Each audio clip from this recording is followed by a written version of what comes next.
A poor woman accidentally slept with the most ruthless billionaire CEO. Now he won't let her go.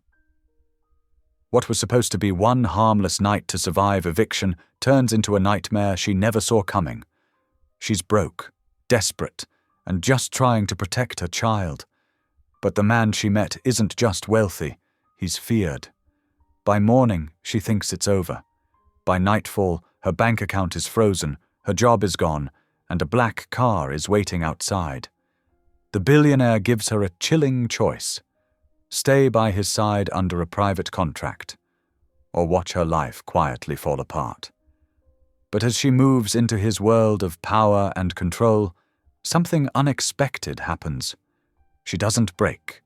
She pushes back, and she starts uncovering a truth so dark it makes her question if the night they shared was ever an accident at all. So when love begins to grow where fear once lived, will she escape with her dignity, or will his obsession destroy them both? Tell me in the comments where you're watching from right now, and if this story speaks to you, make sure you hit subscribe so you don't miss the next one. The knock came just after sunrise, sharp and final, like a door closing on a life Camilla had tried to hold together with prayer and patience. She stood in the narrow kitchen of the apartment, one hand gripping a chipped mug of coffee gone cold. The other hand rested on the counter, steadying her breath. Outside the thin door, a man cleared his throat. Papers rustled. A second knock followed, louder than the first. "Ma'am," the voice said, "we're here to enforce the notice." Camilla closed her eyes. She had known this moment would come. The notice had been taped to the door 3 weeks ago, the red letters shouting "Final." She had called every number she could find: churches, charities, old friends who were barely getting by themselves. She had prayed at night with Matteo curled against her side, his small fingers clutching her shirt like it was a promise she could keep. But prayers didn't always stop doors from opening. "Mom!" Matteo's voice drifted in from the bedroom, still thick with sleep. "Is it morning?" "Yes, baby," Camilla said, forcing her voice to stay soft. "It's morning." She set the mug down and walked to the bedroom. Matteo sat up on the mattress they shared, rubbing his eyes. He was 7, too young to understand eviction notices, but old enough to feel fear when it filled a room. His curls stuck up on one side, and the faded superhero shirt he slept in hung loose on his small frame. "Why are you dressed?" he asked. Camilla knelt in front of him and smoothed his hair. "We're going on a little adventure today." He frowned. "Like the park?" "Not exactly." She smiled anyway. "But we'll be together. That's what matters." The knock came again. This time there was no patience in it. Camilla stood and took a deep breath. She walked to the door and opened it. 2 men stood in the hallway. One held a clipboard. The other avoided her eyes. The smell of old carpet and cleaning spray filled the space between them. "You have 10 minutes," the man with the clipboard said, his voice flat. "We'll need the keys." Camilla nodded. She did not argue. She had learned long ago that begging only made people uncomfortable, and uncomfortable people turned away faster. She closed the door and leaned against it for one quiet second. Her chest hurt, but she swallowed the pain down. Matteo needed calm, not tears. They packed in silence. 2 duffel bags, 1 backpack, clothes folded tight, Matteo's school notebook, a worn Bible with loose pages, a photo of Matteo as a baby, smiling wide, his hands reaching for the world. When they were done, Camilla took one last look around the apartment. The peeling paint, the cracked window she had taped every winter, the corner where Matteo had learned to read out loud. It had never been much, but it had been theirs. She handed the keys over without a word. The hallway felt longer on the way out. Neighbors' doors stayed closed. No one said goodbye. The stairwell echoed with each step, the sound of leaving. Outside, the morning air was cool. A bus hissed past on the street. Life kept moving. Matteo held her hand tight. "Where are we going now?" Camilla looked down at him. Somewhere safe. It was a lie she hoped would become true. By late morning, they sat in the lobby of a budget motel on the edge of town. The carpet smelled like old smoke and cleaning soap. A blinking television played a morning show no one was watching. Camilla counted the cash in her wallet twice before sliding it across the counter. "One night," the clerk said. "Checkout is 11 tomorrow." Camilla nodded.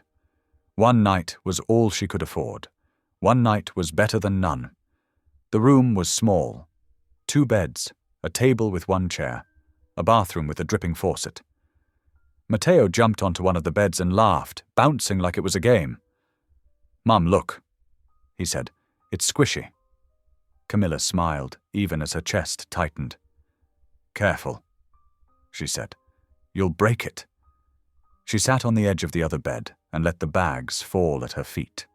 The quiet hit her then. The kind of quiet that comes after something is lost. She checked her phone. No new messages. No missed calls. The job application she had sent the night before still showed under review. Rent money was gone. Savings were gone. Tomorrow loomed like a wall she could not climb. Matteo grew quiet. He sat beside her, his feet not touching the floor. "Did we do something wrong?" he asked. Camilla turned to him. Her heart broke a little more. "No," she said firmly. "No, baby. Sometimes life is hard, even when you do everything right." He leaned into her. "Are you scared?" She hesitated. Then she nodded. "A little." He wrapped his arms around her waist. "It's okay," he said.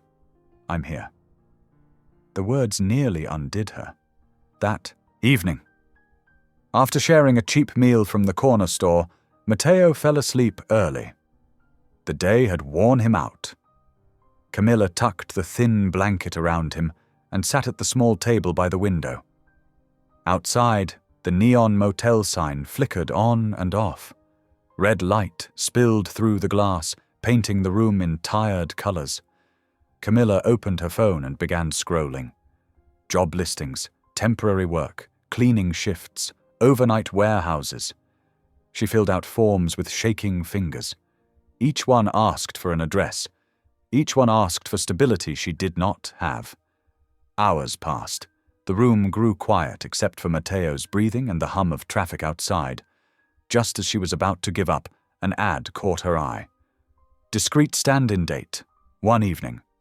Cash paid immediately. No experience required. She frowned. It looked strange, too vague. She clicked anyway. The description was short. Professional appearance required. Confidentiality expected. No long-term contact. Payment listed at the bottom made her breath catch. It was more than she could earn in a week. Maybe 2. Her first instinct was to close the page. This was not her world. She had always survived by staying small, staying safe, staying honest. But then she looked at Matteo. His face was peaceful in sleep, unaware of the storm waiting just outside the door. Camilla thought of the shelter lines, the waiting lists, the way people looked through you when you asked for help too many times. She whispered a prayer. Not for riches, not for ease, just for a door that would open. Her finger hovered over the screen. "This is just one night," she told herself. Just one. She filled out the form with care. No lies, just enough truth to get through. When she pressed submit, her heart raced like she had stepped off a ledge. The confirmation email came faster than she expected. "We will be in touch." Camilla set the phone down and closed her eyes. The room felt smaller. The choice heavier. She stood and went to Matteo's side. She brushed a kiss across his forehead and smoothed the blanket. "Whatever happens," she whispered, "I will protect you."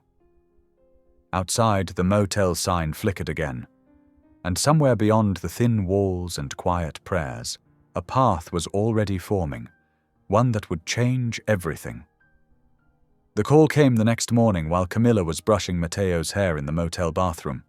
The brush snagged on a knot, and Matteo winced. "Ow! Sorry, baby," she said quickly, gentling her hand. "Hold still. I'm almost done." Her phone buzzed on the counter. Once, then again. Camilla glanced at the screen. Unknown number. Her stomach tightened. She answered with a quiet, careful voice. "Hello."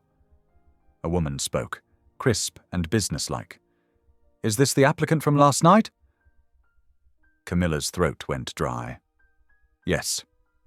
"Good. You've been selected for a one-evening assignment."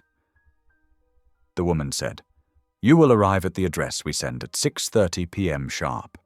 You will wear a simple black dress and closed-toe shoes. No bright colors, no large jewelry, hair neat, makeup light. You will speak only when spoken to." Camilla gripped the edge of the sink. "What is this exactly?" "A stand-in date," the woman said, like it was the most normal thing in the world. "Dinner, presents, discretion. Your client values privacy." "Will I be safe?" Camilla asked. The question came out sharper than she meant. There was a pause. "You will be safe if you follow instructions." The woman replied, "Your payment will be transferred within 1 hour after the evening ends. Do not attempt to contact the client afterward. Do not take photos. Do not share details. If you breach confidentiality, the consequences will be severe." Camilla's heart hammered. "Okay." The woman's tone softened just a fraction.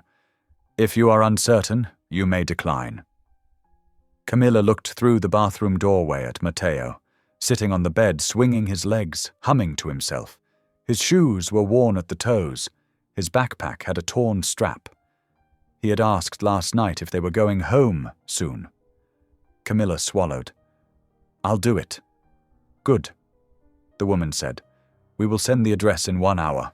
Goodbye." The line went dead. Camilla stared at her reflection. Her eyes looked too tired. Her cheekbones stood out sharper than they used to. She looked like someone trying to hold up a roof alone. Matteo peered into the bathroom. "Who was that?" Camilla forced a smile. "Just someone about a job." His face brightened. "A job? "Yes," she said, though her chest felt tight. "A job. By late morning, Camilla made a call she did not want to make. A church volunteer named Ms. Ruth had helped them once before, when Matteo had the flu and Camilla couldn't afford medicine. Ms. Ruth was kind, but she didn't pity people. She listened. She prayed. She acted. When Ms. Ruth answered, Camilla's voice shook. "Hi, Ms. Ruth, it's Camilla." "Oh, honey," Ms. Ruth said right away, like she could hear the trouble through the phone. "Where are you?" Camilla explained in short sentences. Eviction, motel, one-night job, the need for someone to watch Matteo. There was a quiet pause. Then Ms. Ruth said, steady as a rock, "Bring him to me. You hear me? Bring him." Camilla blinked hard. "Thank you." Ms. Ruth's voice grew firm. "And Camilla, you don't have to tell me everything, but you do have to promise me you'll come back to get your boy." Camilla swallowed. "I promise." "Good," Ms. Ruth said. "That's all I need. Bring him over after lunch." That afternoon, Camilla walked Matteo up the steps of Ms. Ruth's small house. The porch had potted plants and a worn rocking chair. Wind chimes tinkled softly. It smelled like soap and warm bread. Ms. Ruth opened the door before Camilla knocked. She was in her late 50s, with silver strands in her hair and strong arms that looked like they had held up a lot of people in life. "There's my young man," Ms. Ruth said, bending down to Matteo's level. "Come here." Matteo stepped forward slowly, then let her hug him. He clung for a second, then relaxed. Camilla's throat burned. She crouched beside him. "I'll be back in the morning," she told him. "Okay?" Matteo looked up, searching her face. "Promise?" "I promise," Camilla said again, holding his small hands in hers. "Ms. Ruth is going to take good care of you." Ms. Ruth straightened. "He'll be fed and loved," she said, like an oath. "And he'll sleep in clean sheets. Go do what you need to do." Camilla nodded, but her eyes stung as she stood. Matteo followed her to the porch steps. "Mom," he whispered, like he didn't want Ms. Ruth to hear. "Are you going to a scary job?" Camilla froze. She knelt. "No," she lied softly. "I'm just going to a fancy dinner." Matteo frowned. "Fancy like rich people?" Camilla managed a small smile. "Yes, fancy like that." He thought for a moment, then said, "Don't let them be mean to you." Camilla pulled him into her arms and held him tight. "I won't," she whispered. "I won't." She walked away before her tears could fall in front of him. Back at the motel, the address arrived exactly when the woman had promised. Camilla stared at it. A street name she had heard on the news. A tall glass building downtown. One of those places with guards at the door and cars that cost more than her whole life. She opened her duffel bag and pulled out the only black dress she owned. It was simple, plain, and a little too tight in the shoulders. She had worn it once to a funeral. She smoothed it carefully, like she could iron fear out of fabric. By 5:30 she was dressed, hair pulled back neatly, makeup light, shoes cleaned with a damp towel. She stood in front of the mirror and tried to breathe.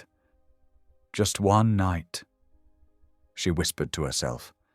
One dinner, one payment, then home to Matteo. She ordered a rideshare with trembling fingers. The car arrived in 10 minutes. The driver didn't speak much. Camilla watched the city pass through the window. The streets changed as they moved closer to downtown. The signs got brighter. The buildings grew taller. The people on the sidewalks wore coats that looked expensive, even if it wasn't cold. When the car stopped, Camilla looked up and felt her stomach drop. The building was massive, glass and steel, shining like a fortress. A doorman stood at the entrance, straight-backed, watching every person who approached. Behind him, the lobby glowed gold and white. Camilla stepped out, her heels clicking against the sidewalk. She felt every eye. She felt her skin in a way she hated, like she was being measured, judged, sorted. She walked to the door. The doorman lifted a hand. "Name?" Camilla's mouth went dry. She remembered the rules. Speak only when spoken to. She swallowed. "Camilla," she said softly. "I'm expected." The doorman glanced at a tablet.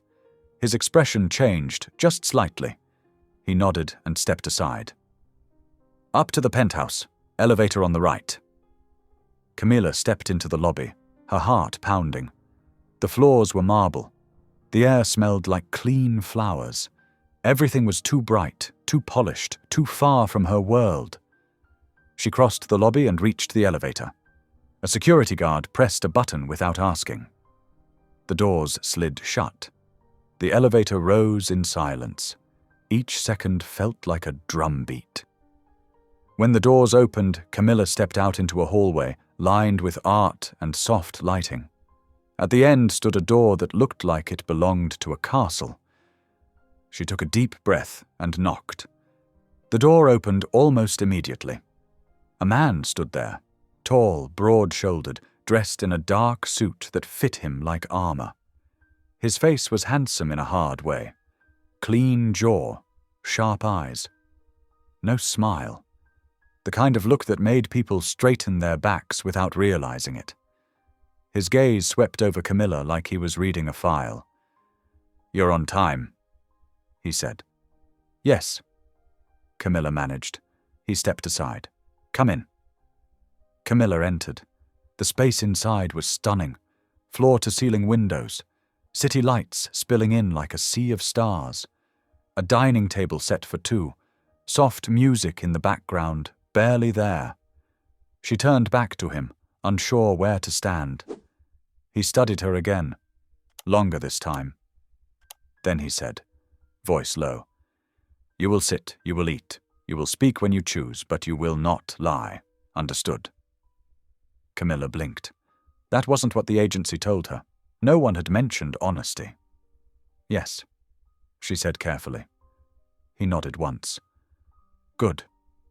He did not introduce himself. He did not offer a drink. He moved with slow control, like the room belonged to his will. Camilla sat at the table, hands folded in her lap to hide their shaking. The meal arrived quickly, brought by a silent attendant who never looked up. The plates were beautiful.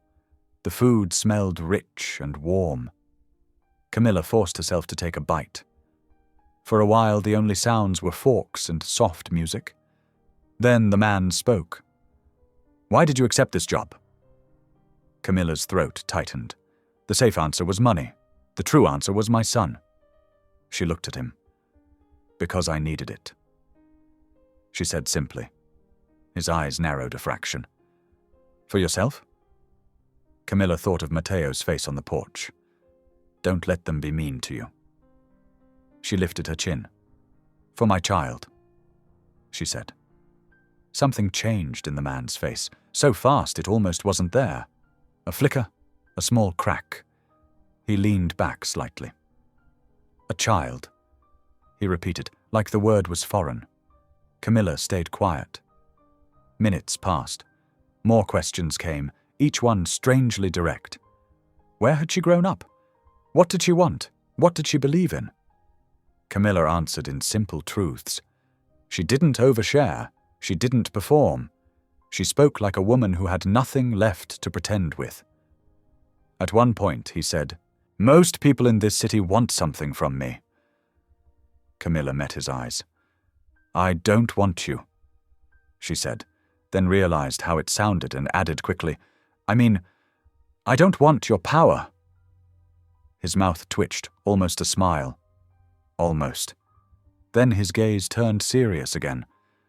"And what do you want?" Camilla's voice softened. "I want my son to sleep without fear." The room went quiet. The city lights shimmered beyond the glass. For the first time, his eyes looked less like steel and more like something human, tired, lonely. He spoke slowly. "Eat," he said. "You're too thin." Camilla let out a small breath she didn't know she had been holding. She ate. Time moved in a strange way after that. The fear didn't vanish, but it shifted. The dinner became less of a transaction and more like two people sitting in the same storm, different sides of the same glass. Later he walked her to the door. Camilla turned to face him, unsure what came next. She expected a demand, a touch, a rule. Instead, he said quietly, "Tonight stays here." Camilla nodded. "Yes." He looked at her for a long moment.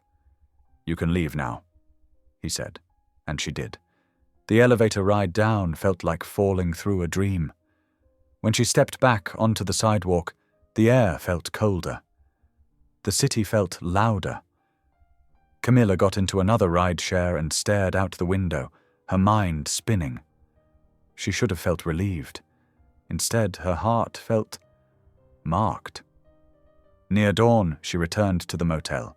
She sat on the edge of the bed and checked her phone. A payment notification popped up. The money was there. Real. Enough to breathe again. Camilla pressed her fingers to her lips. "Thank you," she whispered, not sure who she was thanking. God, mercy, luck. She lay down without undressing and stared at the ceiling until morning light crept in.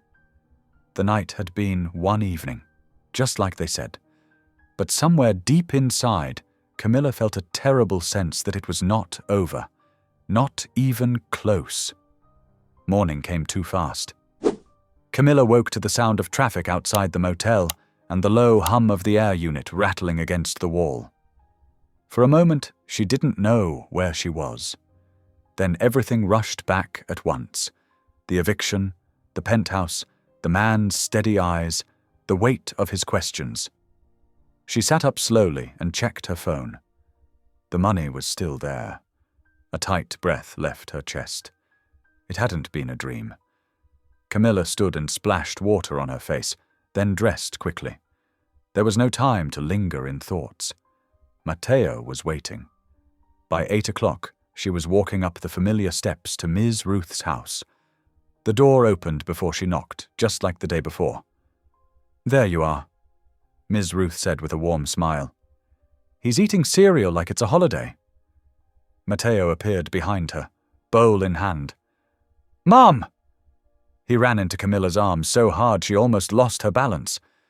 She laughed, holding him tight, breathing in the clean smell of soap and milk. "You okay?" he asked, pulling back to study her face.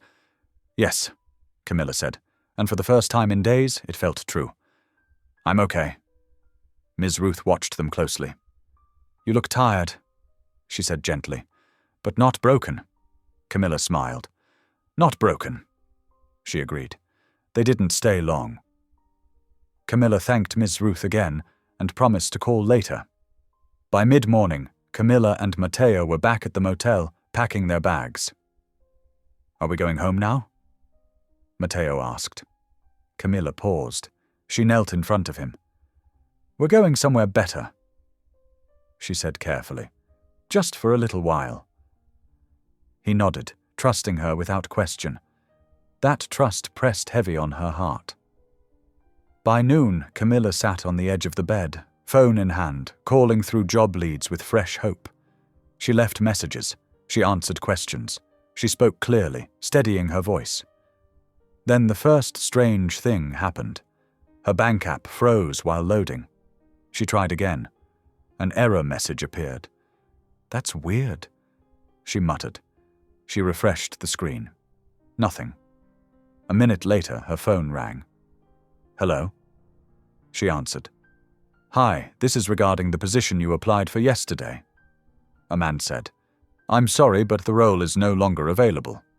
"Oh," Camilla said, disappointed but calm. "Okay, thank you for letting me know."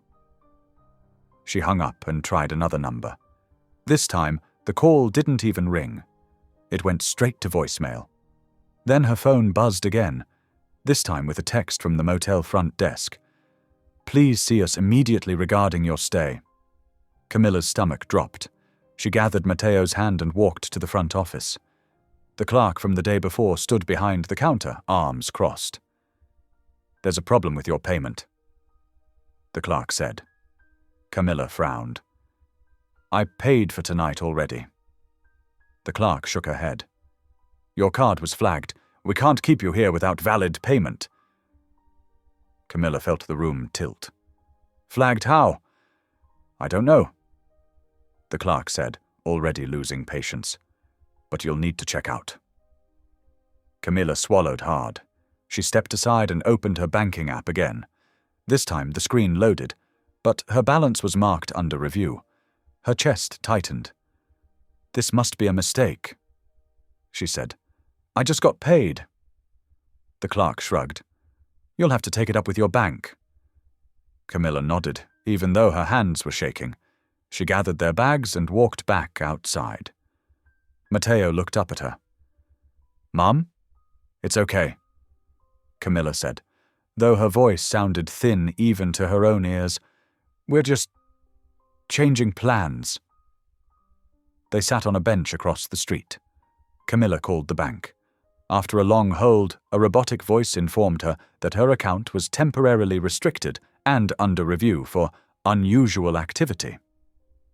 "How long?" Camilla asked. 24 to 48 hours, the voice replied. Camilla stared at the street. 48 hours might as well have been forever. She ended the call and took a deep breath. This didn't make sense. The payment had gone through cleanly. There was nothing unusual about it. Unless... Her stomach sank. She thought of the penthouse, the controlled way the man spoke, the way the doorman's expression had changed when he checked the tablet. The power in the room, quiet and heavy. A chill ran through her. By mid-afternoon, clouds rolled in. The sky darkened, and the air grew heavy with the promise of rain. Camilla walked Matteo to a nearby park, needing space to think. Matteo climbed the jungle gym while Camilla sat on a bench, phone in hand, trying every number she could think of. No luck. Then she noticed it. A black luxury car parked across the street from the park. It had been there when they arrived, and it was still there now. Camilla's pulse quickened. She told herself she was imagining things. Rich cars existed. This was a city. But when they left the park and walked 2 blocks, the car rolled forward slowly, keeping pace. Camilla stopped. The car stopped. Her mouth went dry. "Mom," Matteo said softly, tugging her sleeve. "Why is that car following us?" Her heart thudded hard. She forced herself to stay calm. "It's probably just traffic," she said, though she knew better. The car door opened. A man stepped out. He wore a grey suit and moved with quiet purpose. He was in his 40s, calm-faced, with eyes that took everything in at once. "Camilla," he said politely.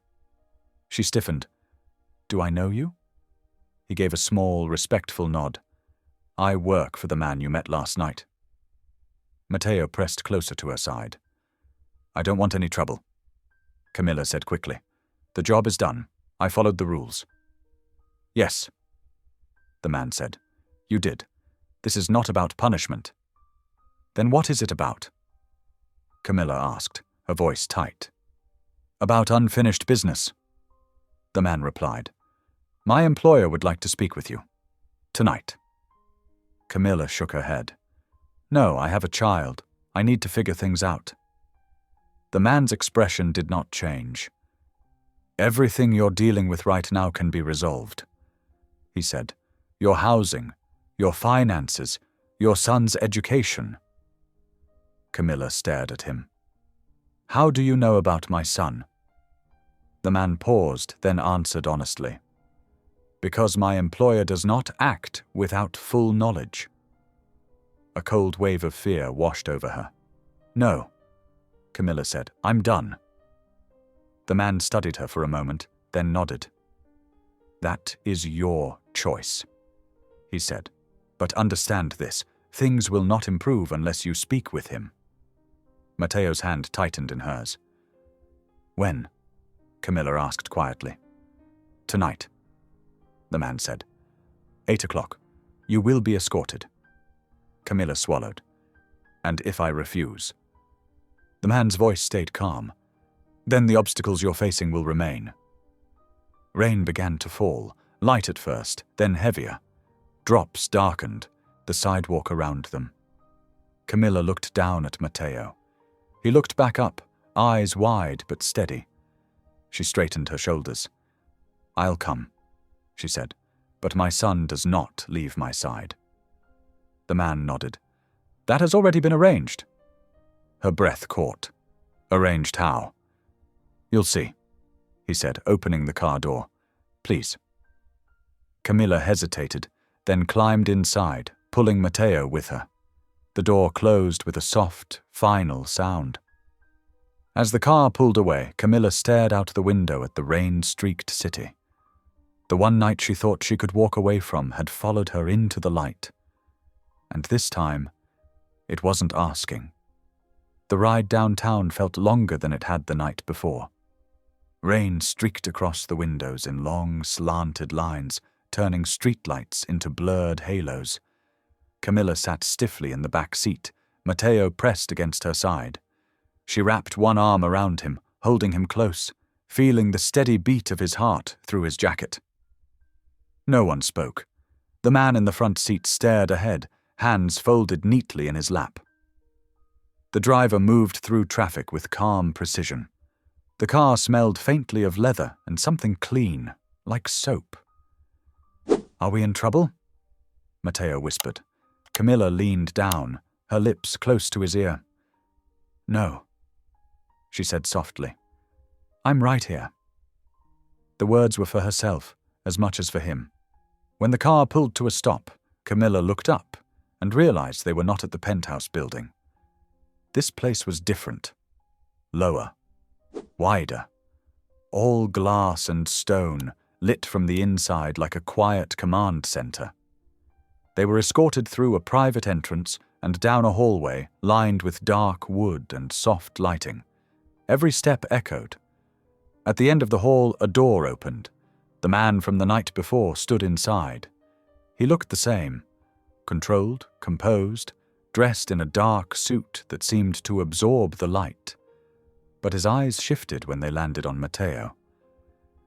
"You didn't mention a child," he said, his voice low. Camilla stepped forward slightly, placing herself between them. "You didn't ask." The man studied her, then the boy. Matteo stared back, curious but wary. "How old are you?" the man asked. 7, Matteo said, holding Camilla's hand tighter. The man nodded once. "You may sit," he said, gesturing to a sofa near the window. Camilla hesitated, then guided Matteo to the seat. She did not sit. She stayed standing, shoulders squared. "You're ruining my life," she said, the words tumbling out before fear could stop them. "My money, my housing, my job chances. I followed every rule." "Yes," the man said calmly, "and that is why you are here." Camilla stared at him. "That makes no sense." He moved to the desk and rested his hands on the surface. "I don't allow loose ends," he said. "People come into my world for a reason. They don't leave without consequence." Matteo shifted. "Mom," he whispered. Camilla took a breath. "What do you want?" The man reached into a folder and slid a document across the desk. "A contract," he said. 6 months. You live under my protection. You follow basic rules. In return, your life stabilizes." Camilla did not touch the paper. "And if I say no?" He met her gaze. "Then the instability continues." Her chest burned. "That's a threat." "It's reality," he replied. "Power exists whether you approve of it or not." Camilla laughed, sharp and bitter. "You think money makes you God." Something flickered across his face, gone almost instantly. Matteo spoke up, his small voice cutting through the tension. "Why are you being mean to my mom?" The room went still. The man looked at Matteo again. Really looked this time. "I am not being mean," he said slowly. "I am offering security." Matteo frowned. "We don't want your security. We want to go home." Camilla's throat tightened. She placed a hand on Matteo's shoulder. "There is no home right now," the man said quietly. Camilla felt anger rise, hot and fierce. "You don't get to say that." The man exhaled, long and controlled. "Sit," he said to Camilla. "Please." She hesitated, then sat beside Matteo. He slid the contract closer. "Your son will be enrolled in a private school," he continued. "Healthcare covered, safe housing, no more uncertainty." Camilla looked at the paper, but did not read it yet. "And what do you get?" His eyes darkened. "You." Her stomach dropped. "As what?" "As a constant," he said. "A presence. Someone who does not lie to me." She shook her head. "You can't buy people." "I already did," he said evenly. "You accepted my money." Camilla felt sick. "For one night. And now," he said, "you are more." Silence filled the room. Rain tapped against the glass. Matteo tugged her sleeve. "Mom," he whispered, "I'm scared." That did it. Camilla pulled him close and held him tight. She looked back at the man, her eyes wet but fierce. "I will not be owned," she said. "Not by you, not by anyone." The man watched her for a long moment. Then he spoke, softer than before. "You misunderstand. This is not ownership. This is containment." She laughed again, but there was no humor in it. "That's worse." He leaned back in his chair. "You have until morning," he said. "If you sign, everything resolves. If you don't, I step away." "And my life falls apart," Camilla said. Yes, he replied. Camilla picked up the contract at last. The pages felt heavy in her hands. Can we leave now? She asked. The man nodded. My assistant will take you where you need to go. As they were escorted out, Camilla glanced back once.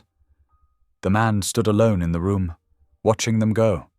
Not angry, not cruel, just certain. Outside, the rain had slowed to a mist. The car door closed behind them. Matteo leaned against her. Are we going to be okay? Camilla stared ahead into the dark city. I don't know, she said honestly. But as the car pulled away, she realized something that frightened her more than the threat itself. He was right. Right now, he held every door, and by morning, she would have to decide which ones to walk through. Camilla did not sleep. She lay awake on the narrow bed at Ms. Ruth's house, staring at the ceiling fan as it turned in slow, uneven circles.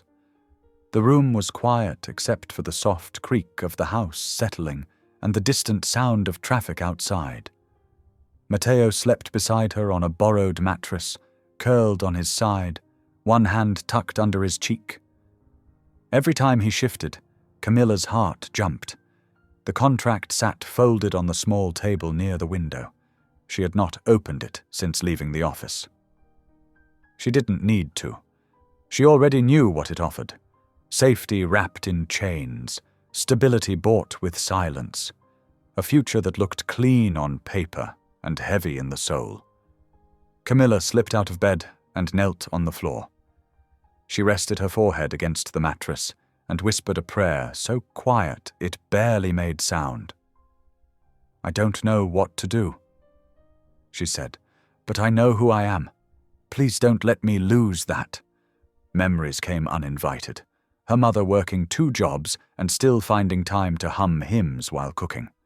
The nights Camilla had slept in her car in her 20s, promising herself she would never let her child feel that fear.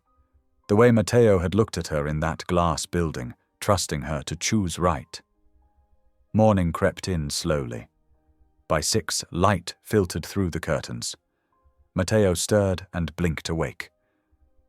Mom, I'm here, Camilla said at once. He sat up. Are we moving again?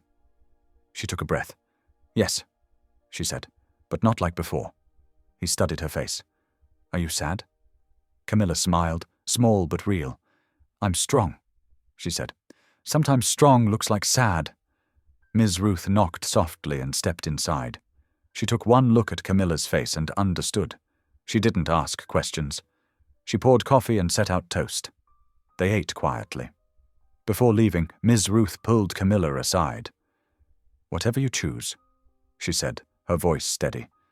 Don't forget who you answer to at the end of the day. Camilla nodded. I won't.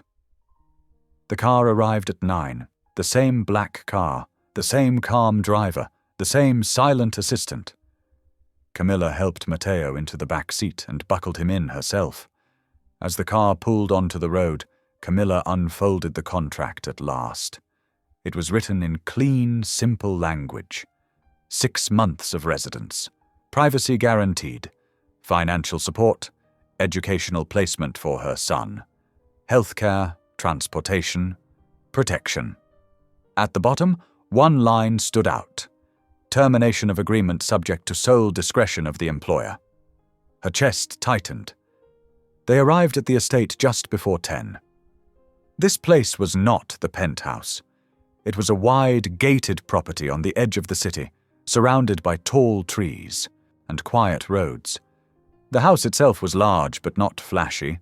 Stone and glass blended together like it had grown there.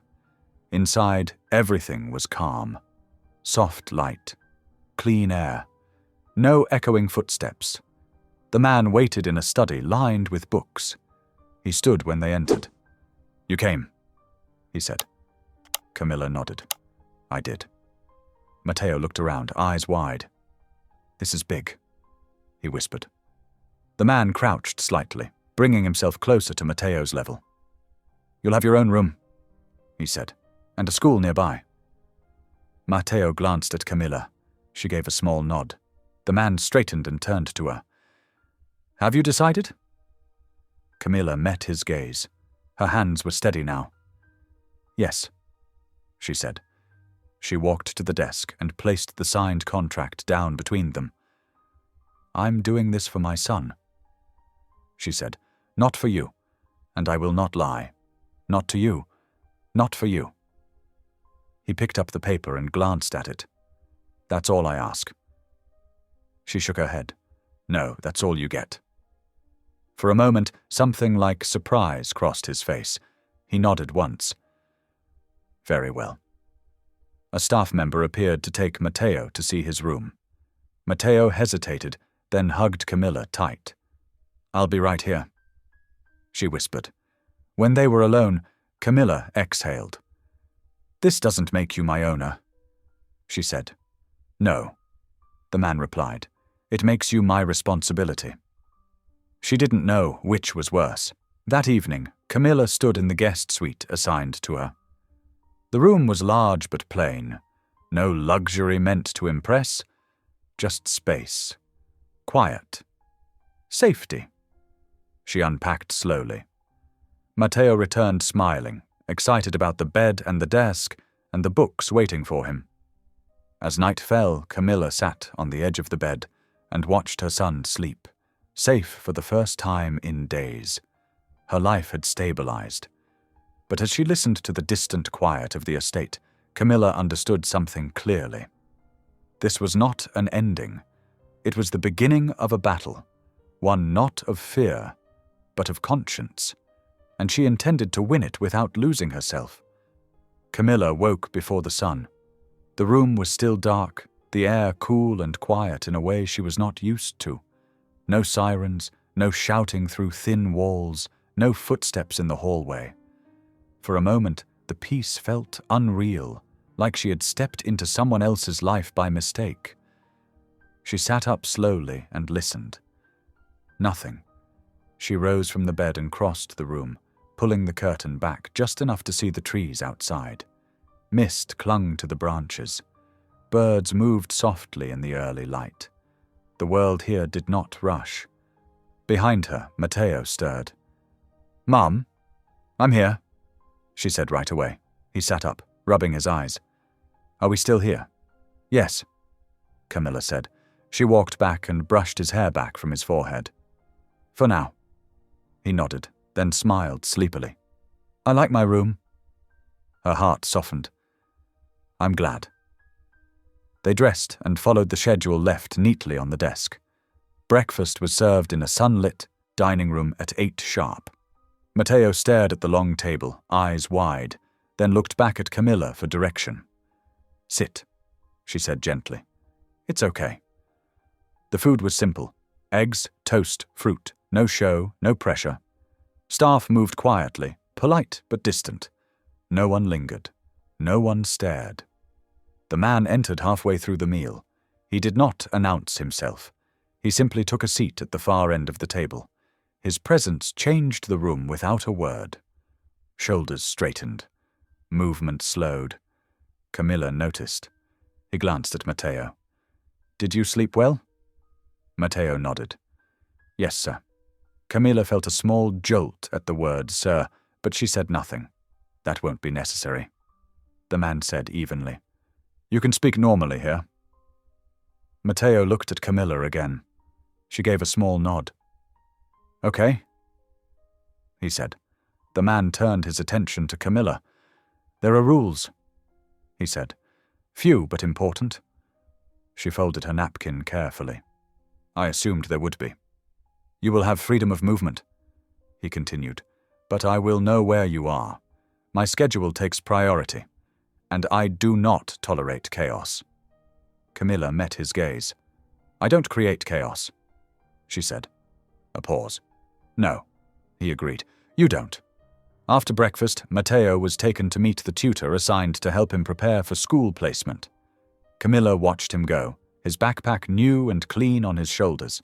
He waved before disappearing down the hall. When she turned back, the man was waiting. "Come," he said. "I want you to see how this works." They walked through the estate and into a sleek office wing attached to the house. Screens glowed softly.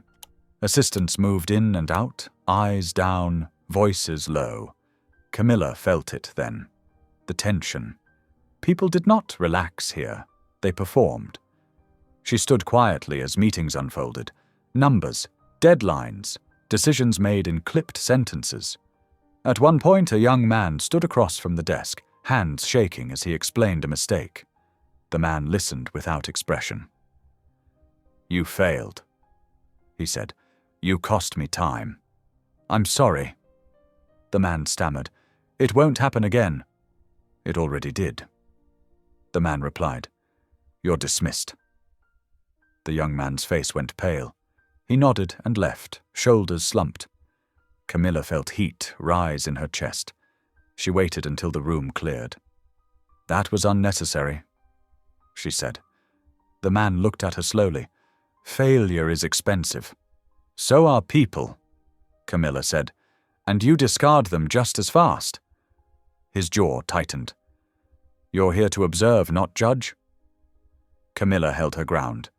"If you didn't want honesty, you chose the wrong person."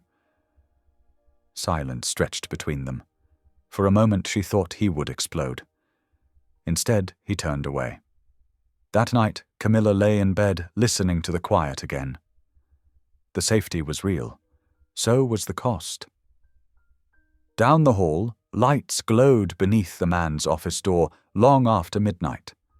For the first time since arriving, Camilla realized something important. He had power over her life, but she had something he did not. Peace. The second day followed a rhythm. Camilla woke early again, though she had slept more than she had in weeks. The quiet still felt strange, but it no longer scared her. She dressed Matteo for breakfast, tying his shoes while he told her about the books he had seen in the study room. "They're bigger than the library at school," he said, eyes bright. Camilla smiled. "That's good. Books are doors." At breakfast, the man was already seated. He read from a tablet, barely looking up as they entered. Matteo sat straight, trying to copy the calm posture of the adults around him. "You're seeing the tutor again today," the man said to Matteo. "After that, you'll visit the school." Matteo looked at Camilla. "Really?" "Yes," Camilla said. "You'll do great." The man's eyes lingered on Camilla for a moment. "You will have time this afternoon," he said. "Use it." "For what?" she asked. He shrugged slightly. "Whatever matters to you." She almost laughed. In a place where every step was measured, the idea of freedom felt fragile.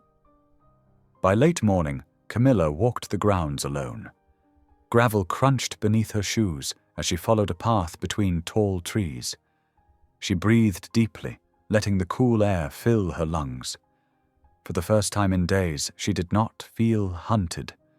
But the peace did not last. When she returned to the main house, she passed through the office wing again. A door stood open. Inside, 2 assistants whispered urgently over a screen. Camilla slowed without meaning to. "Housing project shut down by end of week," one said. "Residents notified this morning." Camilla stopped. The other assistant sighed. Orders came straight from the top. Camilla's chest tightened. She knew that project. She had stood in line there once, holding Matteo's hand, grateful for a warm meal and a place to sit without being asked to move along. She did not knock. She walked straight into the office. The man looked up, startled by her sudden presence. "This is not—" "You're closing the East River housing project," Camilla said. "Why?" He leaned back. "It's inefficient." "People live there," she said. "Families, elderly folks, veterans." "I am aware," he said coolly. "It no longer serves my interests." Camilla felt anger rise, sharp and clean. "It served mine," she said, "when I had nowhere else to go." That gave him pause. He studied her. "You lived there?" "Yes," she said. "Before Matteo, before I learned how fast the ground can disappear." Silence filled the room. The assistant slipped out quietly. "You make decisions like numbers don't breathe," Camilla said. "But they do, and one day you'll be old, or weak, or alone, and you'll want mercy." His eyes darkened. "Mercy is a luxury." "No," Camilla said softly. "It's a choice." He said nothing. That evening, Matteo returned from the school visit grinning. "They have a playground," he announced. "And computers." Camilla hugged him, relief flooding her chest. Later that night, as Camilla prepared for bed, a message appeared on her phone. One line, no explanation. Project review initiated, no closures pending. Camilla stared at the screen. Down the hall, the man sat alone in his office, staring at an old photograph pulled from a drawer, a woman with kind eyes and a firm mouth standing in front of a small house. For the first time in years, he did not sleep easily. And for the first time since Camilla arrived, something inside him shifted. Quiet, unseen, but real. The next morning felt different. Camilla noticed it the moment she stepped into the dining room. The air was lighter, not relaxed exactly, but less sharp. Staff moved with the same quiet care, yet their shoulders were not as tight. Even the sunlight seemed warmer as it spilled across the table. The man arrived later than usual. He took his seat without his tablet. That alone felt strange. Matteo chatted about the school visit, his words tumbling over one another. "They have a reading corner," he said, "and the teacher said I ask good questions. That's important," the man replied. His voice was steady, but his attention stayed on Matteo longer than before. "Questions mean you're thinking." Matteo beamed. Camilla watched closely. She did not comment. She had learned not to rush moments like this. After breakfast, the man turned to her. "Walk with me," he said. She followed him outside. The gravel path curved toward the edge of the property, where trees opened to a wide view of the city below. Cars moved like small dots in the distance. From here, everything looked orderly, controlled. "This is where I come when I need to think," he said. Camilla folded her arms against the morning chill. "Does it help?" "Usually," he replied. "Lately, no." She waited. He spoke again, slower this time. "You disrupted a process yesterday." "I told the truth," Camilla said. "Yes," he said. "That's the problem." She raised an eyebrow. "Most people would say that's the solution." He almost smiled. Almost. "My mother used to say something like that," he said quietly. She believed people mattered more than systems. Camilla turned to him. "What happened to her?" He was silent for a long moment. Then, "She died when I was young. We lost everything not long after." Camilla nodded, understanding more than he knew. "So you built something no one could take?" "Yes," he said, "and I made sure it would never need mercy." Camilla met his gaze. "You still do." The words hung between them. That afternoon, Camilla accompanied him to a public event. Cameras flashed, voices rose. He moved through it all with practiced ease. She stayed one step behind, quiet, but present. In a private room afterward, a board member raised concerns about the housing project delay. The man paused, then said, "We'll fund it through the winter." The room went still. Camilla felt her breath catch. That night, as she tucked Matteo into bed, he asked, "Is the serious man nicer now?" Camilla smiled softly. "He's learning," she said. Down the hall, the man sat awake, staring at city lights through glass. For the first time, power did not feel like enough. And for the first time, Camilla allowed herself a small, careful hope. The change did not announce itself loudly. It moved in quietly, like a door left open where one had always been closed. Camilla noticed it in small ways throughout the day. An assistant smiled instead of flinching. A meeting ended without raised voices. The man paused before speaking, as if weighing more than numbers.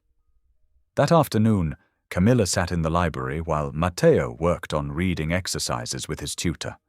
Sunlight streamed through tall windows, warming the wooden floors. For the first time since signing the contract, Camilla felt her shoulders relax. A message appeared on her phone. "Join me for dinner tonight." No staff. She stared at the screen for a long moment, then typed back a single word. Okay. Dinner was served in a smaller room, not the formal dining hall. The table was set simply. 2 plates. Soft light. No music. Camilla arrived first and stood by the window, watching the sky turn orange and pink over the trees. When the man entered, he did not wear a suit. Just a dark shirt, sleeves rolled to his forearms. He looked human.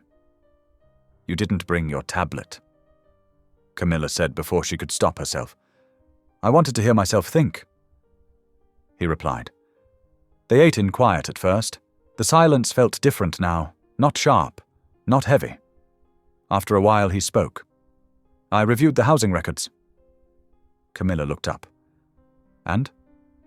"You were there longer than I realized," he said. "You followed the rules, you worked, you still lost your place." "That happens," she said simply. "It shouldn't," he replied. Camilla set her fork down. "Why are you telling me this?" He leaned back slightly. "Because I don't like not understanding things, and you make me see things I avoided." Her chest tightened. "I didn't come here to change you." "No," he said, "but you are." The words landed between them, fragile and powerful. Later they walked outside together.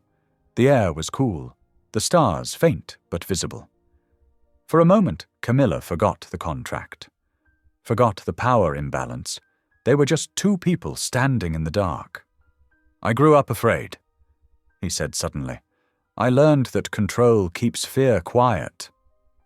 Camilla nodded. "It also keeps love out." He looked at her then, really looked at her.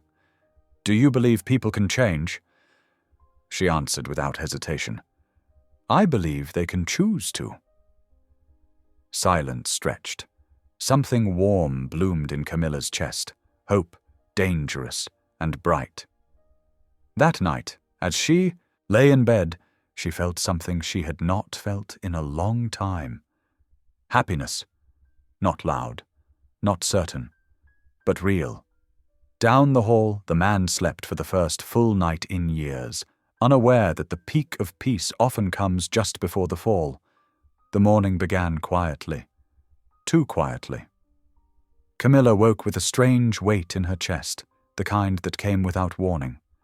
The room was bright with early sun, but the peace from the night before felt fragile now, like glass stretched too thin. She dressed and walked down the hall, meaning to check on Matteo before breakfast. His door was open. He sat at the desk, coloring carefully, tongue between his teeth in concentration. "Morning," Camilla said. He looked up and smiled. "The tutor said I'm doing really good. I'm proud of you," she said, kissing the top of his head. She left the room and headed toward the kitchen. As she passed the office wing, something caught her eye. A tablet lay on a side table just inside an open door. The screen was lit. Camilla slowed. She did not mean to stop. She did not mean to look. But the words on the screen pulled her in like gravity. Eviction Assistance Review. Subject Camilla R. Her heart skipped. She stepped closer, her breath shallow. The screen showed dates, notes, timelines. And then she saw it. A line marked Intervention Authorized, dated 2 weeks before her eviction. Another note followed. Objective. Increase financial pressure. Monitor response. Camilla felt the room tilt. She scrolled, hands shaking now. There it was in plain language, stripped of kindness, stripped of doubt. The eviction, the timing, the agency ad appearing in her feed. It had not been chance. It had been designed. Her ears rang. The world narrowed to the soft hum of the building around her. "So that's how you choose," she whispered. Footsteps sounded behind her. She turned. The man stood in the doorway, his expression unreadable. "You shouldn't be in here," he said.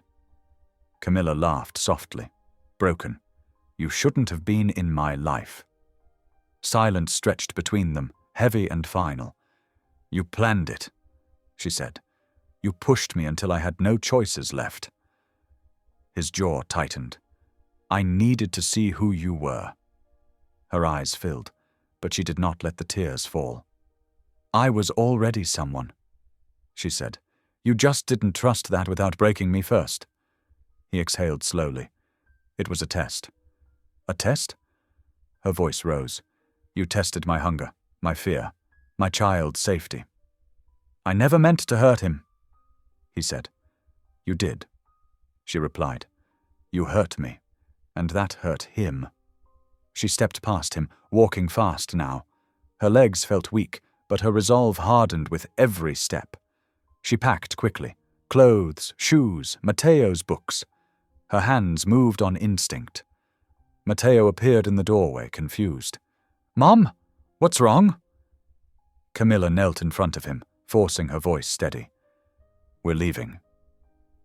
"But I like it here," he said softly. Camilla swallowed hard. "I know, but some places cost too much." The man stood in the hall, watching. "This contract is still in effect," he said. Camilla stood, facing him fully now. "Not anymore." "You can't just—" "I can," she said.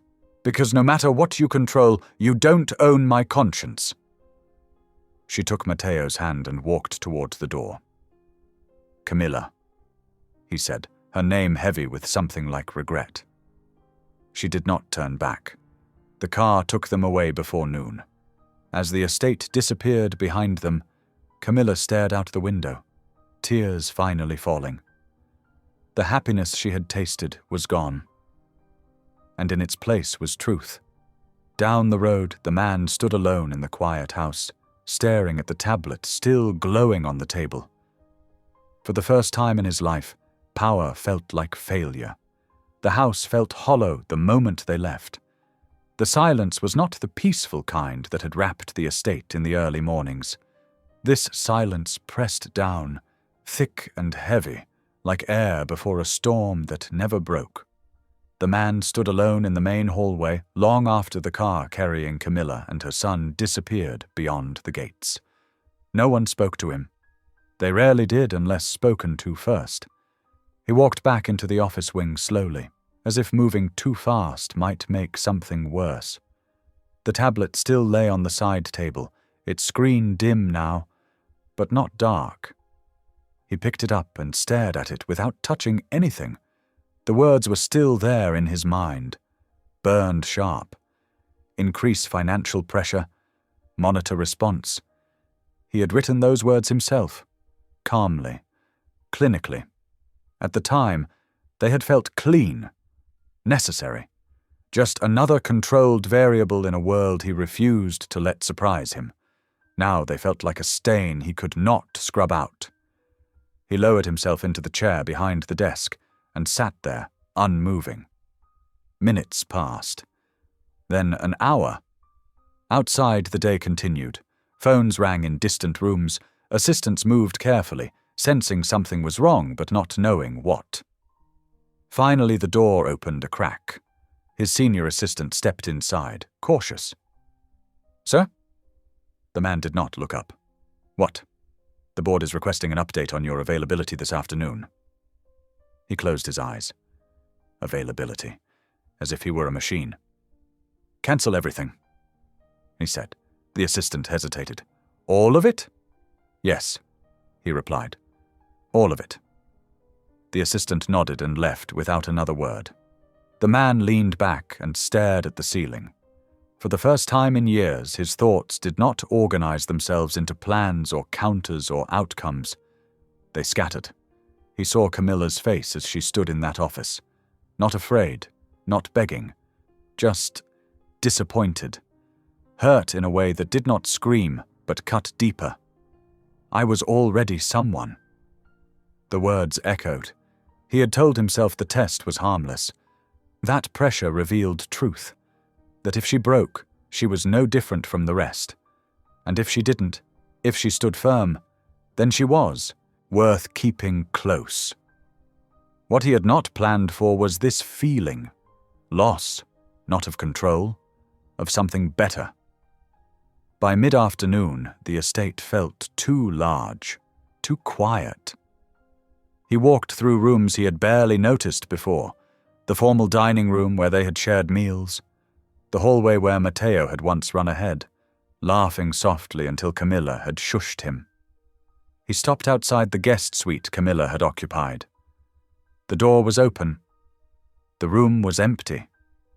No clothes in the closet, no books on the nightstand, no sign she had ever been there except for one thing. On the desk sat a folded piece of paper. He picked it up slowly and opened it. It was not the contract. It was a single sentence, written in neat, careful handwriting. Security without dignity is not safety. His chest tightened. He folded the paper again and slipped it into his pocket, as if afraid it might disappear. That night, he did not sleep. He sat in the study with only one lamp on, the rest of the house dark. Around midnight, he opened a locked drawer he had not touched in years. Inside lay old photographs and yellowed letters. His mother's handwriting was round and steady, the ink faded but legible. He picked one up at random and read. "Power will never love you back," she had written. "But people might if you let them." He closed his eyes. He had not let them. He had turned his life into walls and rules and contracts. He had confused control for safety. And in doing so, he had become the very thing his mother warned him against. By dawn, a decision had formed, not sharp, not sudden, but heavy and unavoidable. For the first time, he would not move to contain damage. He would face it. 2 days later, Camilla sat in the common room of the church shelter, folding donated clothes with careful hands. The room smelled of detergent and coffee. Voices murmured softly around her. Someone laughed near the door. Matteo sat at a low table with other children, coloring pictures of houses and trees. They had been here before. Not this shelter, but others like it. Still, this one felt different. Ms. Ruth moved through the room like a steady current, checking in on everyone without hovering. She stopped beside Camilla and set a mug down in front of her. "Drink," she said. "You need it." Camilla wrapped her hands around the mug. The warmth seeped into her fingers. "Thank you." Ms. Ruth watched her for a moment. "You did the right thing." Camilla nodded, though her chest ached. "It doesn't feel like it." "It rarely does at first," Ms. Ruth said. "But peace doesn't shout. It settles." Camilla looked over at Matteo. He laughed as another child accidentally colored outside the lines. "We'll be okay," Camilla said, more to herself than anyone else. Ms. Ruth smiled. "I know."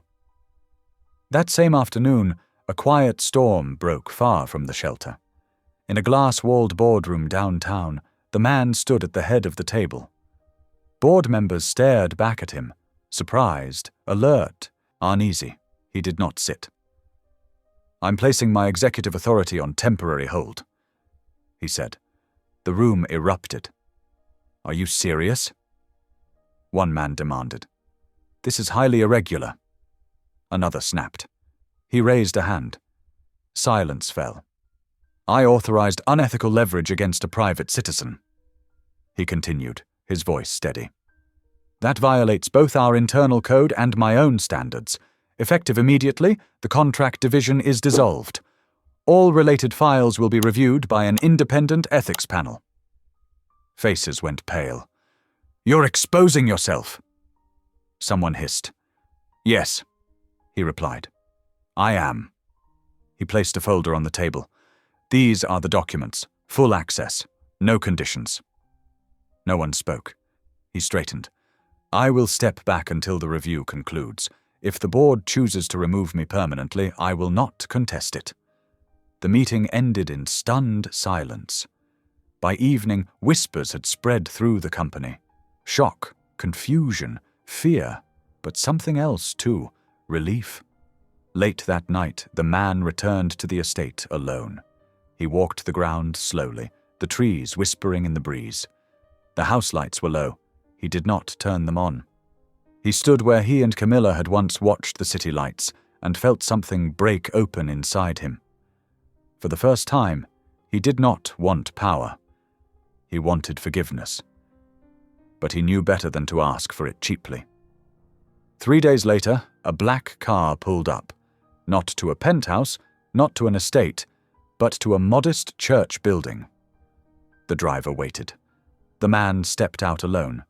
He wore no suit, no watch, no armor. Inside, the shelter hummed with quiet life. Camilla looked up from her folding when she sensed him before she saw him. Their eyes met across the room. The past rushed in. The hurt, the anger, the memory of that tablet glowing in the dim light. She stood slowly. He did not approach right away. He waited until she nodded once. Then he walked forward and stopped a respectful distance away. "I'm not here to ask you to come back," he said quietly. "I'm here to tell you I was wrong." The room seemed to hold its breath. Camilla crossed her arms, guarding her heart. "That doesn't fix what you did." "No," he agreed. "It doesn't." He swallowed. "I dismantled the contract system. I stepped down. Everything you uncovered is being reviewed, publicly." Her eyes searched his face, looking for manipulation. She found none. "Why?" she asked.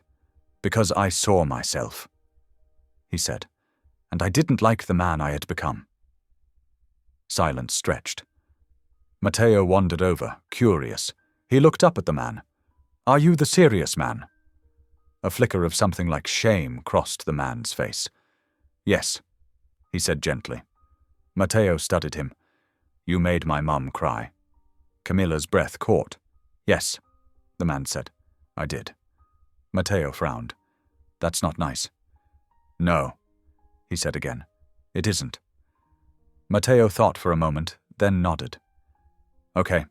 He wandered back to his coloring. Camilla exhaled slowly. "I'm not coming back," she said. "I know." The man replied. She tilted her head. "Then why are you here?" "Because control took something from me," he said softly. "And honesty is the only way I know how to give it back." Tears filled Camilla's eyes, but she did not let them fall. "You don't get to decide what comes next," she said. "I do." "I understand," he replied. She studied him for a long moment, then said, "We can talk. Nothing more."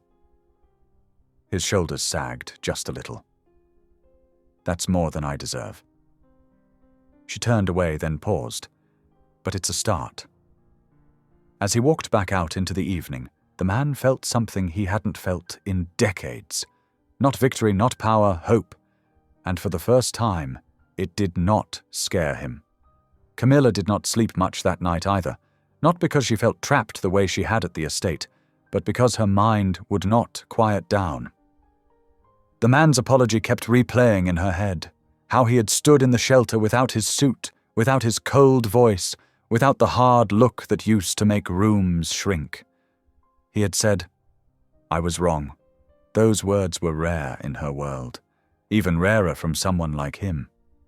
Still, Camilla had learned something the hard way. A soft voice could hide sharp intentions. She could not afford to be fooled again. Not when Matteo's peace depended on her staying clear-eyed. At dawn, she rose from the thin shelter mattress and watched Matteo sleep. His face was relaxed, his small chest rising and falling slowly. She brushed a curl off his forehead and whispered, "We're going to be okay." She meant it, but believing it was still hard. The shelter morning moved in simple routines. Breakfast was served in paper bowls. People lined up quietly, tired but polite. Camilla helped clean tables afterward, wiping crumbs and folding napkins. Ms. Ruth watched her with that steady, knowing look. "You're doing too much," Ms. Ruth said. Camilla gave a small shrug. "If I keep moving, I don't fall apart." Ms. Ruth leaned closer. "You don't have to earn help, Camilla. You're allowed to receive it." Camilla's throat tightened. She looked away, pretending to focus on the rag in her hands. "It's hard," she admitted. "I know," Ms. Ruth said softly. "But you're not alone." Later that morning, Matteo sat with a volunteer tutor near the corner, reading aloud from a children's book. His voice stumbled on long words, but he tried again, cheeks puffing out with effort. Camilla listened from across the room, her heart swelling.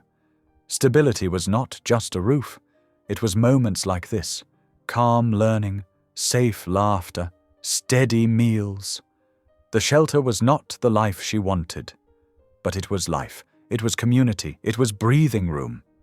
At noon, Camilla's phone buzzed, a number she didn't recognize.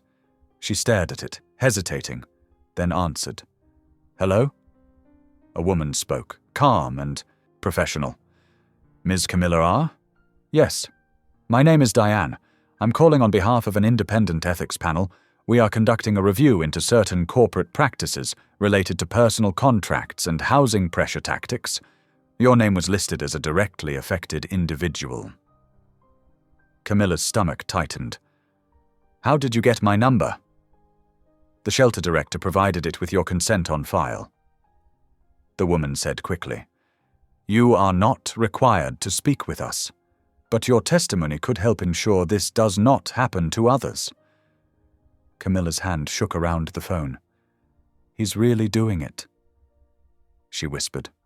"I'm sorry?" Diane asked. Camilla cleared her throat. "What do you need from me?" "Only what you are comfortable sharing," Diane replied. "We can meet in a public space, a church office, a legal aid center, your choice." Camilla looked at Matteo, still reading, his voice rising with pride as he finished a page. Her chest lifted and sank all at once. "I'll meet," she said, "but I won't be alone." "Of course," Diane replied. "We'll schedule for tomorrow afternoon." When the call ended, Camilla sat down slowly, feeling the weight of it. If the review was real, then the man had done something most powerful people refused to do. He had opened the door to consequences. Across town, consequences were already taking shape. News outlets spoke in sharp tones. Analysts questioned motives. Social media ran wild with theories. Some people called the man a hero for self-reporting. Others called it a stunt to avoid a bigger scandal. Inside the company, the board moved fast. An emergency executive team was formed. Lawyers pored over documents. People who had once smiled in meetings now spoke carefully, guarding their words like coins. The man sat through interviews with the ethics panel without flinching. He answered questions directly. He did not blame assistants. He did not hide behind policy. When asked why he had done it, he said only, "Because I harmed someone I should have protected."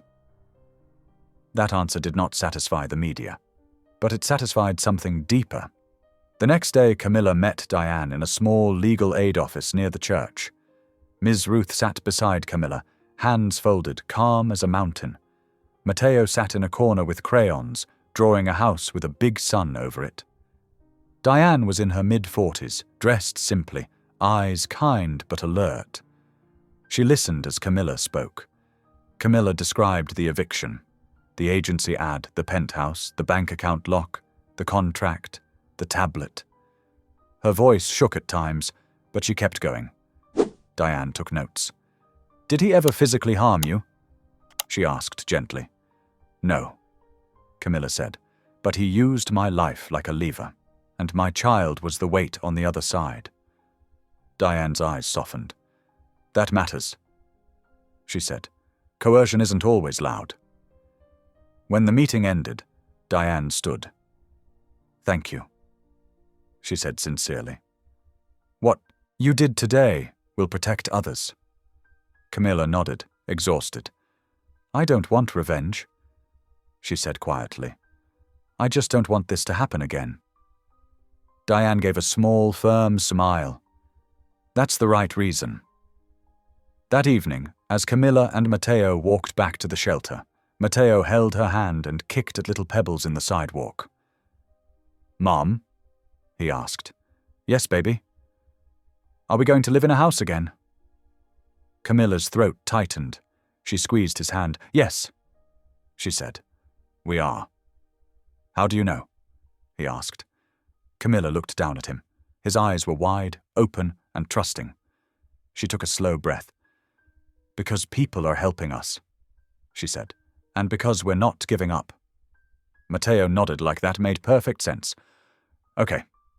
He paused, then asked, "Is the serious man still serious?" Camilla almost smiled. "Probably," she admitted. Matteo frowned. "Is he sorry?" Camilla hesitated. "I think he is," she said carefully. Matteo looked ahead. "If you're sorry, you should fix it," he said matter-of-factly. Camilla's heart squeezed. "That's true," she whispered. 2 days later, a letter arrived at the shelter addressed to Camilla. It was not from the man directly. It was from the housing foundation connected to his company. Inside was a simple notice. "Camilla R. and Matteo R. have been approved for immediate placement in transitional housing, with support services included. No conditions, no contract, no repayment required." Camilla stared at the words until her vision blurred. Ms. Ruth read it once, then placed a hand over Camilla's. "Look at God," she whispered. Camilla pressed her lips together, trying not to cry in front of everyone. But tears slipped out anyway. They fell onto the paper and darkened the ink. Across the room, Matteo looked up. "Mom?" he asked. Camilla held up the letter with shaking hands. "We got a place," she said. Matteo's eyes grew huge. "A real place. A real place," Camilla said, laughing through tears. He jumped up and ran to her, hugging her hard. "We're okay!" he shouted. People in the shelter smiled. Someone clapped softly. Someone whispered, "Thank you, Lord." Camilla held her son and breathed him in. For the first time in weeks, the future did not feel like a wall. It felt like a door. That night, Camilla sat on her shelter mattress after Matteo fell asleep, the letter folded carefully beside her pillow, like a treasure. Her phone buzzed, a single text message from an unknown number. "You didn't owe me your time. Thank you for giving it. I won't push again." Camilla stared at the screen. No demands, no threats, no pressure. Just a quiet line that did not try to pull her back. Her eyes filled again, but this time the tears felt different. Still cautious, still wounded, but softer. She set the phone down and whispered a prayer. "Help me forgive wisely," she said, "and help me keep my boundaries strong." Outside, the shelter window, streetlights glowed steady in the dark. And somewhere beyond the city noise, a ruthless man was learning, step by step, what it meant to be held accountable, not by a contract, but by conscience. Moving day arrived with a grey sky and a soft wind that smelled like rain. Camilla woke before the shelter lights came on, heart racing like she might wake up and find out the letter had been a dream. But the paper was still there beside her pillow, folded neatly. She touched it with her fingertips, almost like she was checking if it was real. It was real. A place to live. A key. A chance to breathe without fear waiting at the door. Matteo rolled over and blinked up at her. "Is today the day?" Camilla smiled, warm and tired all at once. "Yes, baby," she whispered. "Today's the day." He sat up, hair sticking up, eyes shining. "Do we have a room for my stuff?" "You'll have your own room," Camilla said. Matteo gasped like she'd handed him the moon. Then he jumped up and started stuffing crayons into his backpack with serious focus. Camilla laughed quietly. For the first time in a long time, laughter didn't feel like something she had to force. Ms. Ruth helped them load their bags into an old church van. It wasn't much. 2 duffels, a few donated boxes, Mateo's worn stuffed bear, and Camilla's Bible held close like a lifeline. But it was theirs. It was a life moving forward. As the van drove through the city, Camilla watched the streets pass and felt her chest loosen. The world still had problems. Bills still existed. People still judged. But the ground beneath her feet was finally steady enough to stand on. The transitional housing building wasn't fancy. It was clean, bright, with a small playground out front and a community office near the entrance. A woman in a cardigan greeted them, smiling like she actually meant it. "Welcome," she said. "We're glad you're here." Camilla held Mateo's hand tightly as they rode the elevator up. Their apartment was small but warm. 2 bedrooms, a little kitchen, a sofa that didn't sag, fresh paint, a window that let in light. Mateo ran from room to room, shouting, "This one is mine! This one is mine!" like it was the best news he'd ever heard. Camilla stood in the doorway and pressed a hand to her mouth. Tears rose fast. Not because the place was big, because it was safe, because she had made it. Ms. Ruth hugged her, squeezing tight. "See?" she whispered. "God always makes a way." Camilla nodded, crying into her shoulder. "Thank you," she breathed. Ms. Ruth pulled back and looked her in the eye. "Don't thank me," she said. "Thank the one who kept you standing." Camilla laughed softly through tears. "I am," she said. "I am." That afternoon, after boxes were unpacked and Mateo had tested the bed springs like it was a trampoline, Camilla finally sat down at the kitchen table with a cup of tea. Her hands still shook a little. Relief could do that, make your body feel the weight it had been holding. Her phone buzzed, a notification from a news app. Billionaire CEO steps down amid ethics review, dissolves private contract division. Camilla's stomach tightened. She clicked it, then stopped herself. She didn't need details. She already knew the heart of it. He had exposed himself. The question was why. She set the phone down and tried to focus on her son's laughter drifting from his room. Then a knock came at the door. Camilla froze. The apartment was new. No one was supposed to know them here yet. Another knock came. Soft, not demanding. Patient. Camilla stood slowly and walked to the door. She looked through the peephole. Her breath caught. It was him. No suit, no guards, no assistants. Just the man, standing alone in the hallway with his hands at his sides like he didn't know what to do with them. Camilla's heart thudded hard. She didn't open the door right away. She leaned her forehead against the wood for one steadying breath. Boundaries, she reminded herself. Wisdom. Then she opened the door just enough to stand in the doorway. "What are you doing here?" she asked, voice low. He met her eyes. He looked tired. Not the rich kind of tired. The human kind. "I came to apologize again," he said quietly. "And to do it properly." Camilla's jaw tightened. "You already apologized." "I spoke words," he said, "but I owe you more than words." Camilla kept her hand on the door, ready to close it. "I'm not interested in being pulled back into your world." He nodded. "I'm not asking you to return." That surprised her enough to make her blink. "I didn't tell you where we moved," she said, suspicion returning. He looked down for a moment. "I asked Ms. Ruth for permission to visit," he admitted.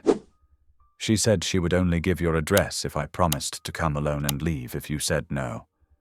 Camilla swallowed. Ms. Ruth had done that, without telling her? Then she realized Ms. Ruth trusted her strength, not his. "What do you want?" Camilla asked. He took a slow breath. 5 minutes, he said. In the hallway, if you prefer. No pressure, no request, just 5 minutes. Camilla hesitated. Behind her, Matteo's voice floated out. Mom, who is it? Camilla's heart jumped. She glanced back toward the bedroom. The man's gaze shifted past her shoulder, and his face softened. That's him, he said quietly, almost to himself. Camilla stiffened. Don't. He lifted his hand slightly, palms open. I won't cross your line. He promised. Camilla took a breath and stepped into the hallway, closing the door behind her. She did not lock it, but she stayed close enough to feel safe. Talk, she said. He nodded, swallowing once. I stepped down, he began. Not as a strategy, not to protect the company, but because I needed to face what I did. Camilla's face stayed guarded. And I dismantled the contract program completely. He continued. Every file is being reviewed by outside ethics investigators. Anyone harmed by it will receive support without conditions. Camilla felt something twist in her chest. Support can't undo what happened. No, he said, but it can stop it from happening again. She studied him. Why are you telling me this? He held her gaze, and his voice turned even softer. Because you were the first person in a long time who looked at me like I was a man, not a myth.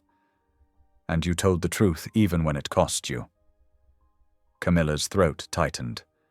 It did cost me. I know, he said, his eyes flashed with pain. And I'm sorry. Silence sat between them. Camilla's voice came out steady, but her hands trembled. You took away my choices, she said. You used my hunger like a tool. He nodded, shame clear now. Yes.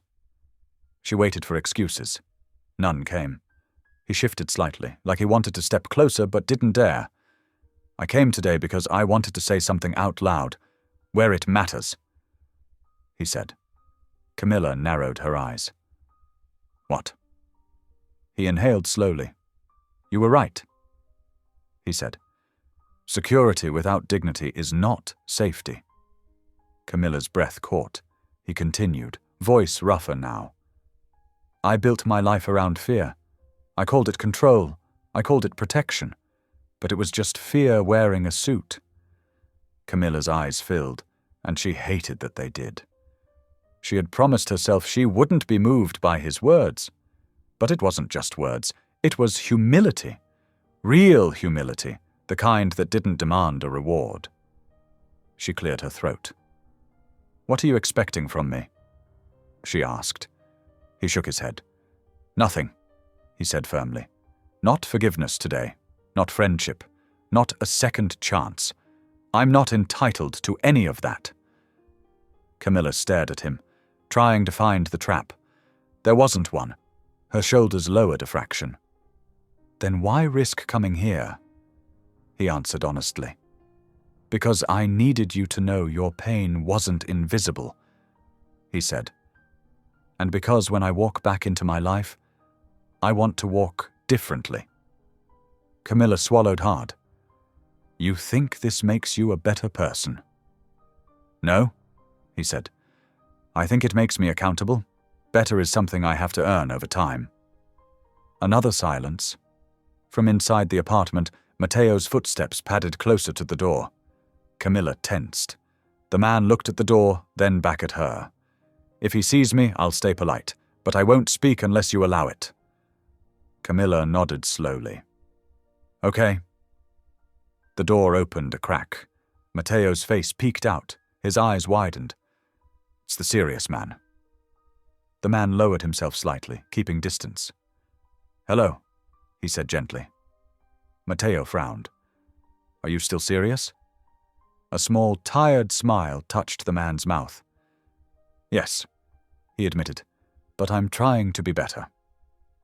Matteo stared for a moment, then said, Mom said you made her cry. The man's expression sobered. I did. he said, "and I regret it." Matteo looked up at Camilla. Is he in trouble? Camilla's throat tightened. She reached for Matteo's hand. He's facing consequences, she said carefully. That means he's trying to fix what he did. Matteo nodded slowly, like he was working it out. Then he said, very plainly, "If you hurt people, you have to say sorry and do better." The man's eyes glistened, just slightly.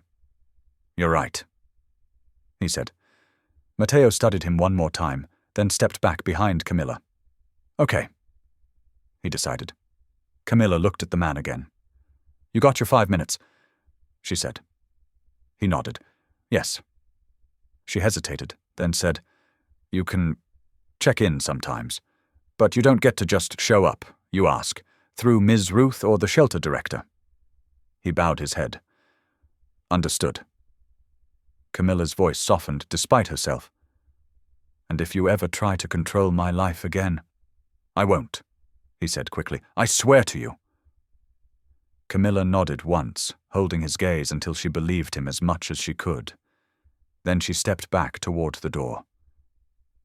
"Goodbye," she said. He paused. "Camilla," he began, then stopped, remembering her boundary about names. He corrected himself. "I'm sorry," he said again, quieter this time. "Truly." Camilla did not answer with forgiveness.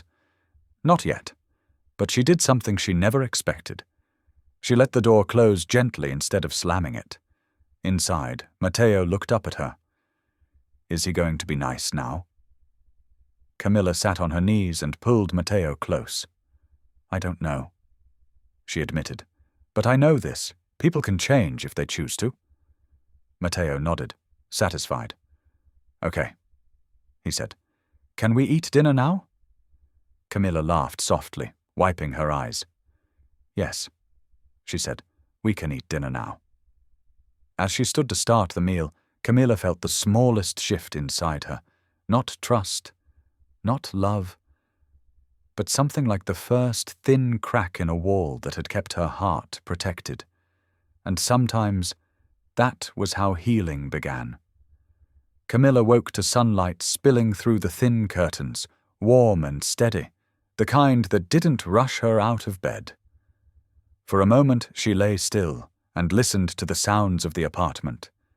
The hum of the refrigerator, a distant laugh from the playground outside, the soft breathing of her son down the hall. This place still felt new, still felt fragile, but it was theirs. She rose quietly and padded into the kitchen. Matteo was already awake, sitting at the small table with his workbook open, tongue peeking out as he concentrated. "You're up early," Camilla said. Matteo looked up and grinned. "I wanted to finish before school. Ms. Ruth says finishing things feels good." Camilla smiled and poured cereal into a bowl. "Ms. Ruth is right." As Matteo ate, Camilla checked her phone. A message waited from Ms. Ruth, sent earlier that morning. Called. "Asked permission to pass along a job lead. I told him only if you agreed, and only if it was clean." Camilla stared at the screen, her chest tightening slightly. Even now, her body reacted before her mind could catch up. Control had taught her to brace first and think later. She typed back slowly. "Okay, only information. No pressure." The reply came a minute later. "Understood, he's learning." Camilla set the phone down and exhaled. Learning was good, but learning didn't erase harm. That afternoon, Camilla walked Matteo to school for the first time from their new place. He skipped beside her, backpack bouncing, pointing out cracks in the sidewalk like they were treasures. "Mom," he said suddenly, "do we live here for real?" Camilla squeezed his hand. "Yes, baby, for real." He smiled so wide it made her throat ache. After dropping him off, Camilla walked back slowly, letting herself feel the quiet pride of the moment. No running, no hiding, no fear of being told to move along. At home she made tea and sat at the table, pulling out the folded paper Ms. Ruth had dropped off earlier. It was a job listing for a community outreach coordinator. Full-time. Benefits, modest pay, but steady. The organization worked with housing support and family services, work that felt close to her bones. Camilla read it twice. It didn't mention him. Not once. She nodded to herself. That mattered. In the early evening, Camilla returned to Ms. Ruth's house so Matteo could stay there for an hour. Ms. Ruth handed him a sandwich and sent him off to the living room with a gentle shoo. "You sure about meeting him?" Ms. Ruth asked quietly. Camilla nodded. "Public place. 1 hour. And I leave if it feels wrong." Ms. Ruth smiled. "That's wisdom." The community center cafe smelled like coffee and baked bread. Seniors played cards at one table. A volunteer stacked flyers near the wall. Camilla chose a seat where she could see the door. He arrived on time. No suit, no entourage, just a dark jacket and tired eyes. He stopped when he saw her, waiting. Camilla lifted her chin once, and he approached. "Thank you for meeting me," he said. "Sit," Camilla replied. He did. They sat in silence for a moment, the noise of the cafe filling the space between them. "I won't take much of your time," he said. "I only wanted to give you something and explain why." Camilla folded her arms. "Go on." He slid the job listing toward her, keeping his hand on the table but not touching hers. "This came through a partner group. I didn't arrange it. I only asked permission to pass it on." Camilla glanced at it. "I'll decide on my own." "As you should," he said. She studied him. "You look different." He gave a faint nod. "I feel different." "That doesn't undo what you did," she said. "I know," he replied. "I don't expect it to."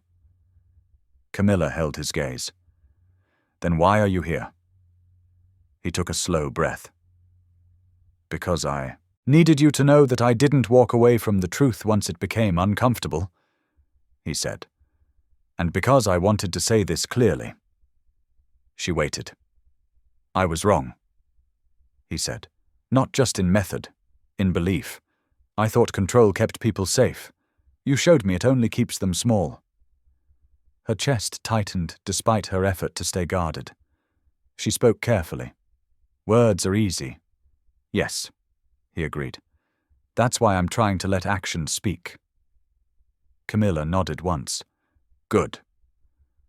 The clock on the wall ticked. She checked it briefly. "You don't get access to my life," she said. "Not my home, not my child, not my choices." "I understand," he said without hesitation. "And if we speak again," she continued, "it will be slow, and it will stop the moment it feels wrong." He met her eyes. "That's fair." A silence settled between them, lighter than before, but still cautious. From across the room, someone laughed. A card slapped the table. Camilla felt her shoulders ease just a little. She stood. "That's our hour." He stood too. "Thank you." Camilla picked up the job paper and tucked it into her bag. "I'll call them," she said. "For me." He nodded. "Of course." As she turned to leave, she paused. "Keep choosing accountability," she said, "even when no one's watching." He nodded slowly. "I will." Later that night, Camilla tucked Matteo into bed. He yawned and rolled onto his side. "Did you talk to the serious man?" he asked sleepily. "Yes," Camilla said. "Is he still serious?" She smiled softly. "Yes, but he's trying to be better." Matteo nodded, satisfied. "That's good," he murmured, already drifting off. Camilla sat on the edge of the bed and watched her son sleep. For the first time, she felt something steady settle inside her.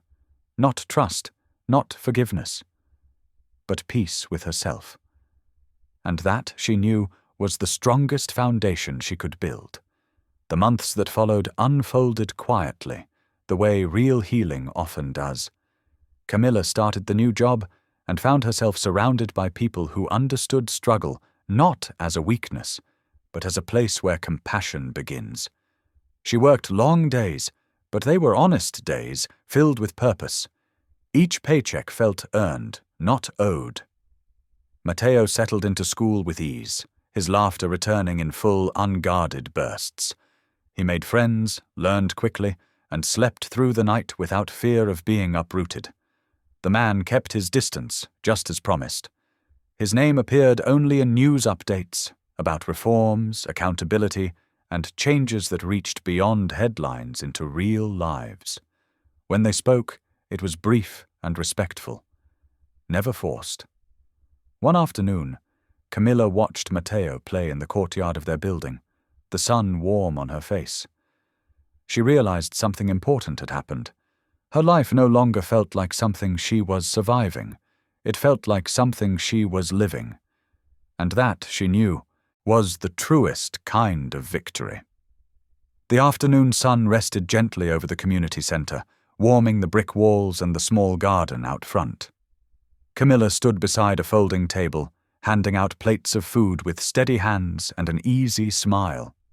The work was simple, honest, the kind that left her tired in the right way. Matteo darted between tables, laughing as he helped an older volunteer stack napkins. He had grown taller, surer of himself.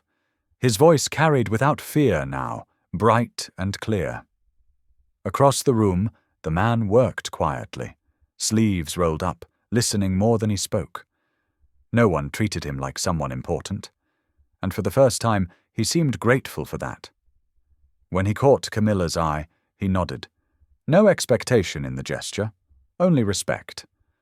Later, when the room had emptied and the sun dipped lower, Camilla and Matteo stepped outside. Matteo ran ahead to the garden, pointing out a tomato plant heavy with fruit. "Mom," he said, proud, "we helped." Camilla smiled, resting a hand on his shoulder. "Yes," she said, "we did." The man joined them at a careful distance. "Thank you for letting me be here," he said quietly. Camilla considered him. The past did not vanish. It never would, but the present stood solid and true. "We're all still learning," she said. "That's what matters." He nodded, accepting the answer as it was. As they parted ways, Camilla felt no rush, no pull backward, only forward. She took Matteo's hand and walked home beneath a sky turning gold. That night, as Matteo slept and the city hummed softly beyond the window, Camilla felt something settle deep within her, a peace earned through courage, truth, and choice. Her life was no longer defined by what had been taken from her. It was defined by what she had built, and it was enough. Thank you for being here. If something in this story stayed with you, I'd love to see you again. Subscribe, and tomorrow I'll bring you another story crafted with heart.